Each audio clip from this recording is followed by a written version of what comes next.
Good afternoon, everyone. This is your host, Rashad Woods of the T.R.O.N podcast, The Randomness of Nothing. Today, we have a very special guest today. He's a ghostwriting, best-selling author, kind of a Swiss Army knife and a master of all things when it comes to technology, AI, and really get a chance to be interesting to pick his brain for a few, Mr. Richard Lowe. Thank you. How you doing? Good, Thanks for the good. great Really introduction. appreciate your time, sir.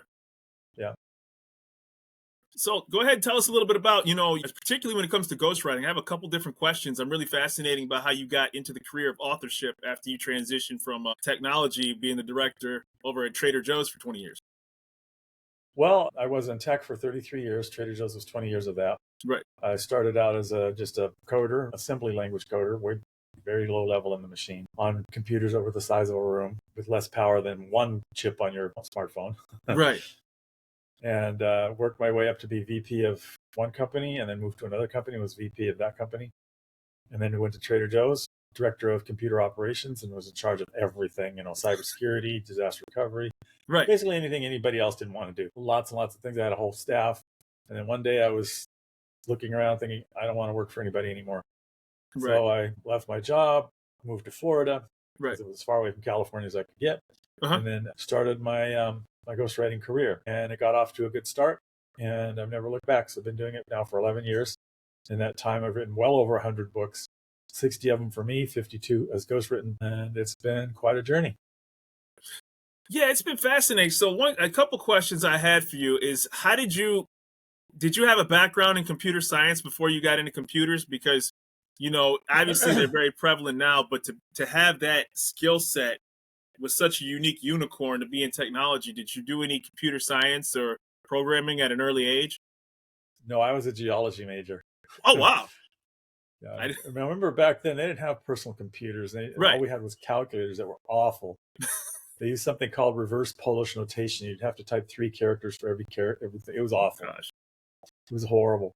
So there was no interest at all in computers. But I took a computer science class because I was late. Right. And there's only one thing that could fit into the slot. Oh, so wow. I figured, whatever. Yeah.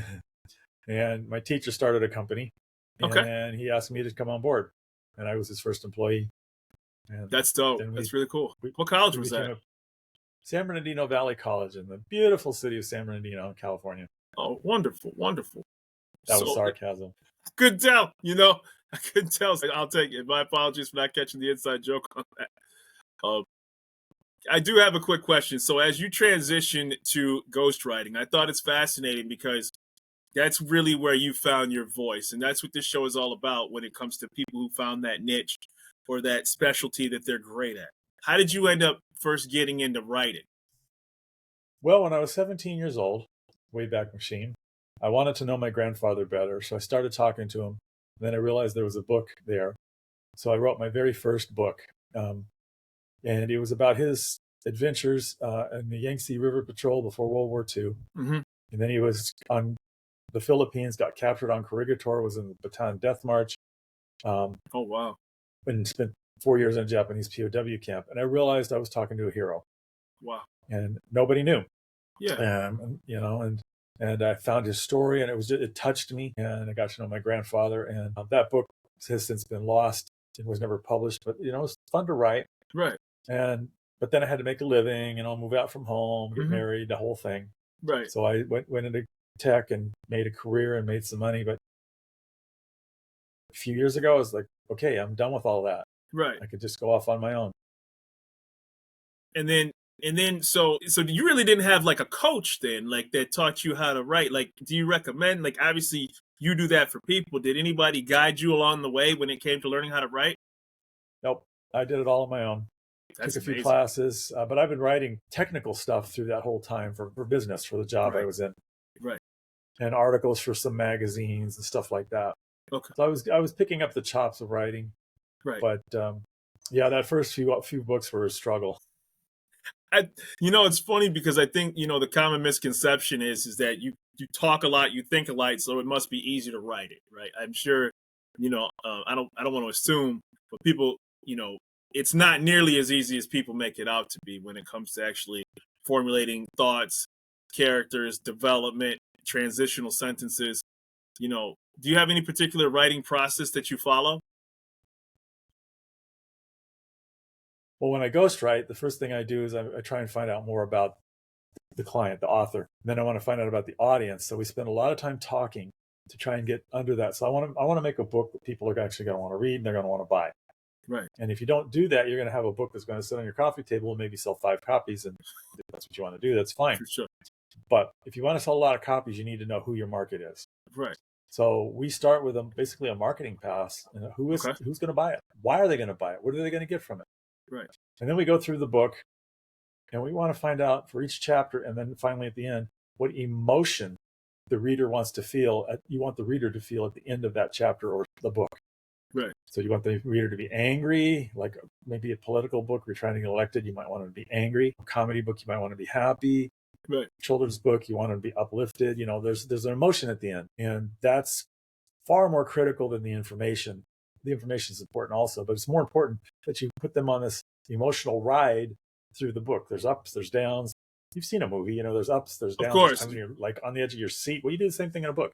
Right. And the emotion is what keeps people in the book, not anything else. Right. So essentially it's almost, people try to get these large, grandiose ideas, but are you conveying an emotion to get somebody to stay captivated, involved, and emotionally involved with the topic that's being written on, excuse me. Right. And there's a kind of a rule in writing that most writers don't follow because it's hard. It's really hard. It's called show versus tell. So get a little technical here, but telling is like, he's angry. Right. Well, that's kind of boring. It's not, it doesn't really convey the emotion very well. But instead, you show the emotion by showing his features, and maybe somebody else mention it, sweating, eyes popped out, fingers clenched, So you show it.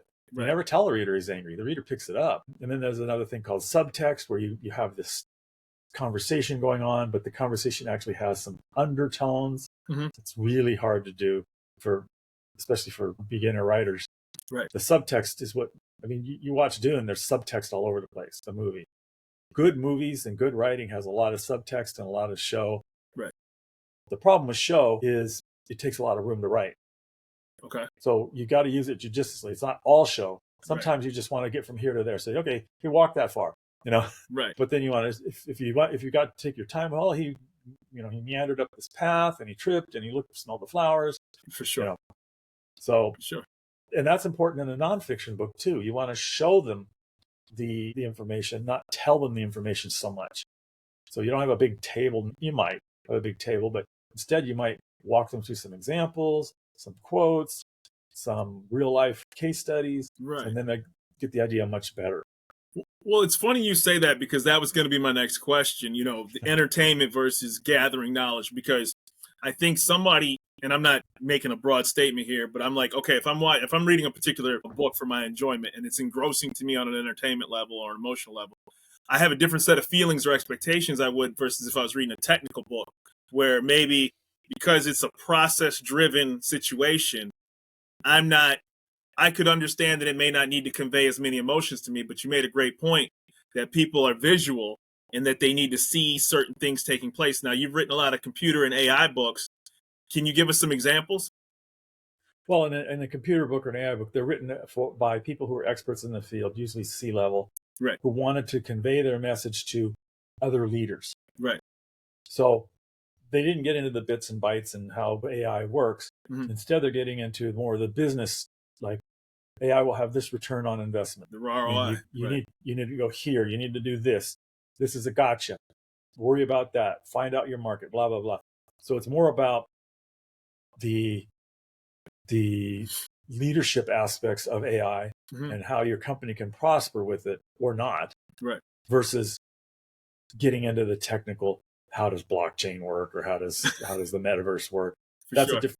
I don't tend to write technical manuals. That's a whole different thing. And that is where you just basically tell people. That's one of the big differences. In a technical manual, you're just saying it. Right. And putting it, verbatim, exactly line by line. And that's why they're so boring. Yeah. It's like how to change a tire book. Yeah. They're not going to give you, the ups and downs of doing it. It's just going to be like, you need to proceed to the next step. Unscrew this bolt, put it here. So when and this is going to sound, when people think of ghostwriting, they think that the person who created the idea may have not been original, so to speak. So, it's kind of, whether you hear it in music or whether you hear it in a movie script, oh, they had a ghostwriter. What's the concept? What's the perception of having a ghostwriter, of somebody who has an idea? And is that accurate of what I'm looking at? It's accurate for lower level ghostwriters. Okay. For higher level ghostwriters, people in my premier ghostwriters, people around where I'm at, Right. and me, what I do is I interview my client and I get into his heart and soul. Right. And what I want to do is convey that in the book. I want to convey their heart. I want to convey what they really think. I want to convey their experiences, their knowledge, their why they're doing it. I mean, really what makes them tick in that book, depending on the book. Right. And not so much, and that's the difference. Because of that, it is them in the book. I'm writing the book as if I were them. I'm almost method acting in a way about their stuff. Okay. So it becomes their book. Right. There's a lot of books out there that you might read, and that's true, especially when you get to like the celebrity ghostwriters who are very high end and get paid a lot. Right. Their books are written from the point of view of the celebrity, and they do a pretty good job usually of conveying the celebrity's life and times and stuff like that. I've done 2 celebrity books so far. One, both rock stars, and they're interesting. Wonderful, wonderful. And it just becomes, and this is again this is me looking from the outside in, which is why I find this so fascinating. Does it get into an issue of credit? Obviously your clients are your clients. I'm not going to ask any specific examples, but just in general, when it comes to like the industry of ghostwriting, and then somebody's doing a book, and then somebody from the back end who is a professional who does this for a living, does credit ever become a problem when it comes to ghostwriting? Well, you may need to have a good contract, agreement, statement of work, whatever you want to call it. Right. And that will outline that. Okay. Typically, when you start getting into celebrity ghostwriters, they're usually journalists, and they usually putting their name on the cover so they get credit. Means you'll make extra sales because they know who that journalist is. Got it. People who haven't been a journalist, haven't won Pulitzer Prizes, their name probably won't be on the cover. I don't want my name on the cover necessarily. I mean, I'd like it. It gives me something that I can promote. Of course. But I'm getting paid. It's not the end all, right? Right. So that's not my goal. None of my 52 clients for books have ever put my name on the cover. Sometimes they put it in the acknowledgments. For sure. But that's fine with me. It is what they want. And my goal is it's like you hire a contractor to build a house. You probably don't stamp his name on the house. Exactly. Unless he's Frank Lloyd Wright, Okay. He's still alive. Right. He's famous architect. You'd probably stamp his name on the house. Right. It's kind of like you're like the stunt double, right? Like, and I say that very respectfully because I enjoy action movies, and stunt performers, do a lot of great things, and you see wonderful motion pictures, but it's also some things that, the actor can't/won't do. And it's better suited to have a double, but you still see a great finalized product as a consumer or as a customer. So right. You pretty much hit it on the head. Yeah, I do. Basically, my role is to do the writing and to translate their image, their thoughts, their whatever, their emotions into written form. That's awesome. Sometimes that involves a lot of brainstorming. So I also take on the hat of coaching and brainstorming as we're going through this. Sometimes they may not have an idea that will really sell or resonate with the public. So I have to help them, guide them to something that will. So that's part of my role too. Obviously, you're heavily into technology, even though you've transitioned to your writing career. But you still, Correct. When it comes to artificial intelligence, cybersecurity, things of current technology and modern things that are being utilized on a day-by-day basis now, as opposed to in a small vacuum or at a certain location. What's your take on the new artificial intelligence and cybersecurity trends that have been taking place? We lost sound. I'm sorry. I was just asking about the modern use of artificial intelligence and modern cybersecurity that has been taking place. What's your take? You mean as far as writing or just in general? Just in general. Writing as well, too. Well, artificial intelligence is obviously moving forward very quickly, and it's still in its infancy. It's actually in something that's quite well known in the technical area, which is called the hype cycle. Right. So basically, this new idea comes out, it catches on. Everybody jumps on the bandwagon, especially investors jump on the bandwagon, and you can see this cycle goes way up in value and all this kind of stuff. And then of course, it doesn't live to the hype. So it goes kaboom, Right. falls to the ground almost to zero, and then it comes back up to where it's supposed to be, and then it's back to a normal, and people are more sane with it. So AI is kind of near the peak of that hype cycle. Don't know how close to the peak it is, but it will crash because it's not. It's the hype is, oh, it's going to be as smart as human beings, blah blah blah, take over the world. No, it's not. And as soon as people figure that out, investment's going to pull out and go to something else. Right. And that doesn't mean AI is going away. That just means that it's going to come down to a more sane, normal, and then something else will take over. Right. Same cybersecurity. Well, right now there's several wars going on, and we do have wars going on with Iran and Russia and a few other countries, North Korea, and they are actively attacking the United States companies and government and infrastructure. Correct. And that is producing the area where AI could really help, because it can help. I mean, the amount of data that's generated to protect you is incredible, and AI can help filter all that and say, oh yeah, there's an attack here, but these others you can ignore. And it's funny you say that. I'll never forget, about 10 years ago, I got an email saying, like, your Netflix may have been compromised by a password. And it's one of those emails I just flippantly ignored, right? And this is kind of spooky. I had a Fire Stick, Amazon Fire Stick at the time, and the menu on my TV kept moving when I was clicking stuff, and it was randomly clicking separate apps. And just a week before that, it was telling me, hey, you may want to change your passcode. These are the countries that could have hacked it. And one of them was, Russia, or, of the countries that you mentioned. And as soon as I changed my password, that stopped. And I'm like, are you kidding me right now? I'm like, wow, that it was controlling my TV. It was out of body experience. Yeah, hackers can get into your computer, TV, Right. and smart TVs are computers, right, or your phone, or anything else, and do that kind of thing. It blew my mind. So also, on the line of ghostwriting, and obviously we talked about our artificial intelligence, and you can probably see what I'm segueing to. What has artificial intelligence done to your profession? What artificial intelligence used correctly in writing and any creative venue is you use it as a digital assistant. Right. So you use it to help you automate and do those things that a human being doesn't need to do. Spell checking, for example, or as a research assistant, help me find out about this. Or as one thing I do is I'll put in a chapter of it, and I say, is there any redundancies in here? And it'll tell me, oh, you're redundant here and here and here. And I say, okay, good, and I'll go fix those. I don't write with it, right? Because AI is incredibly boring because it has no emotions. It's not a person. Correct. So its writing is very, very boring. I can tell an AI generated thing within seconds. Oh, that's written by AI. Story right away. I've seen it so much. It's easy to spot, and it's boring. And one of the things it's a term that's in robotics is called the uncanny valley. Mm-hmm. An uncanny valley means you look at, in this case, robots, and it looks human, but there's something your mind is going, this doesn't look quite right.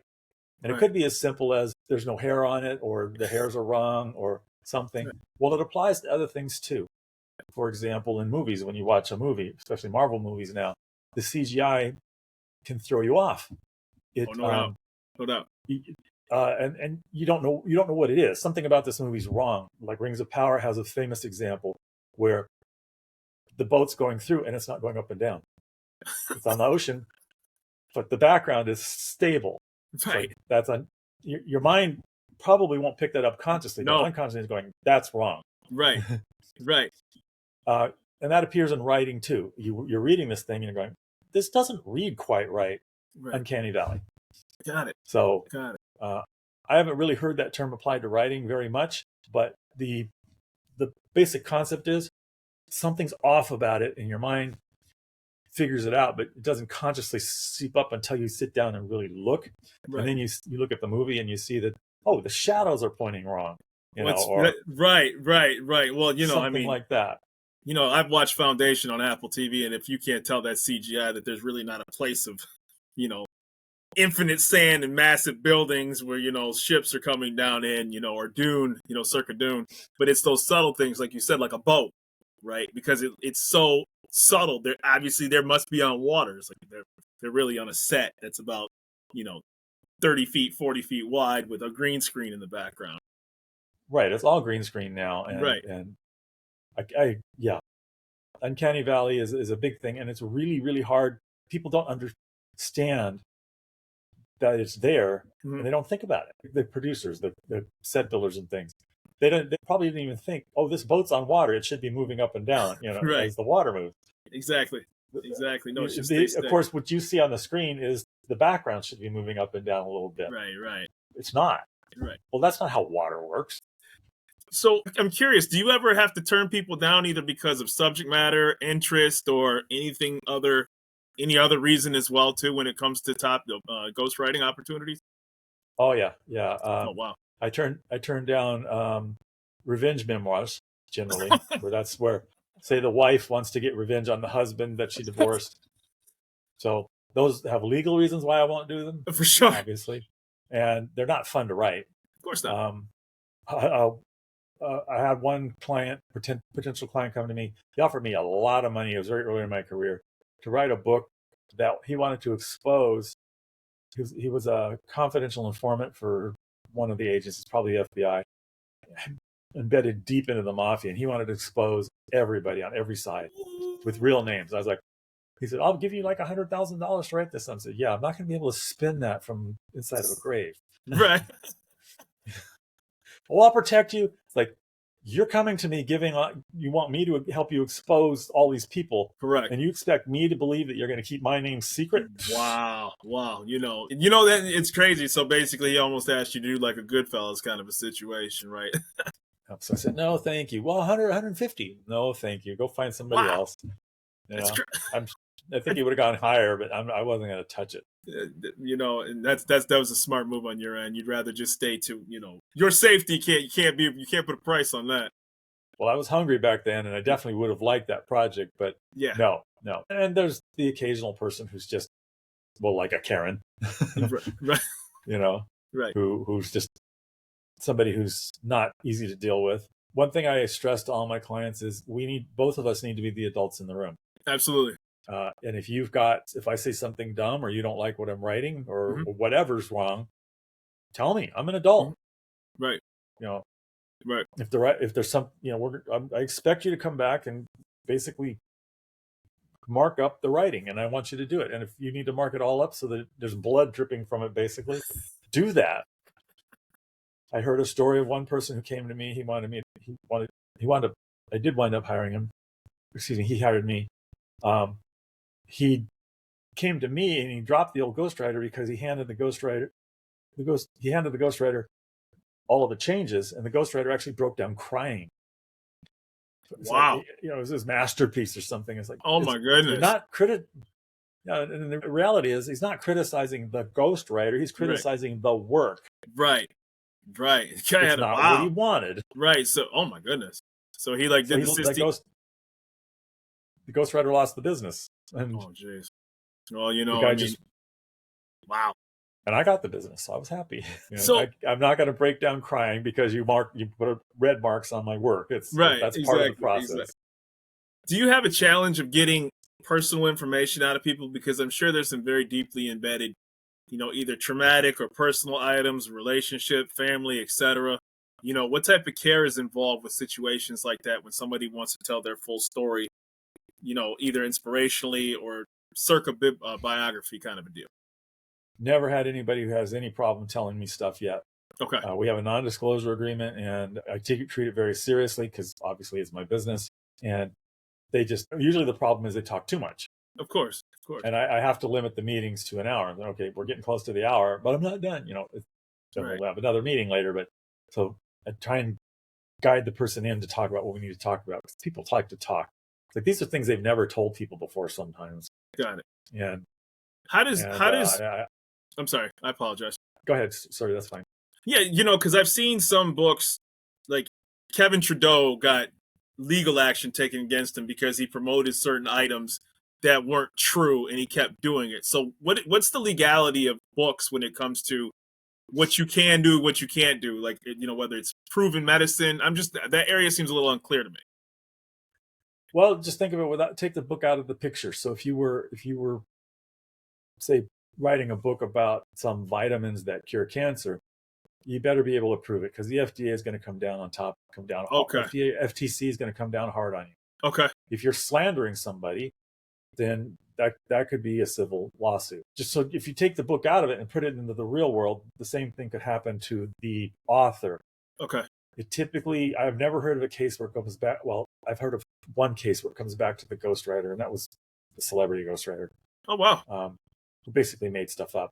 And obviously the client didn't read the book. You think that would happen? Obvious. It's like if the ghostwriter was able to get away with it, that means the client didn't read the book. Correct. They were more with the book with your name on it. The general thumb is you just need to use your common sense as a ghostwriter. What is and isn't something you could say. And right. I use the real life example. Would I in real life believe or think that this vitamin can cure cancer? No. Right. I'm not an idiot. I mean, if you believe that, all power to you. But right. No, we're on the same page. I just was curious what's the limits of, true versus, because when he got his legal action taken against him, I'm like, well, people do and say outrageous things and don't get penalized for it. But I understand when you're talking about a specific medicine or a specific cure for a specific item, that's where it can get really dicey. They'll come to you and ask for proof. Right. How can you say that this, in a vitamin, you could probably say it helps. We believe that it helps reduce the risks associated with cancer. Right. But you got to be, there's language you use to make sure that you're covered. Instead of him when he was trying to make a quick buck. Yeah, and I don't generally do those kind of books. Okay. I use my discretion, and I'm not going to write a book about something that's a scam or that's it's sketchy.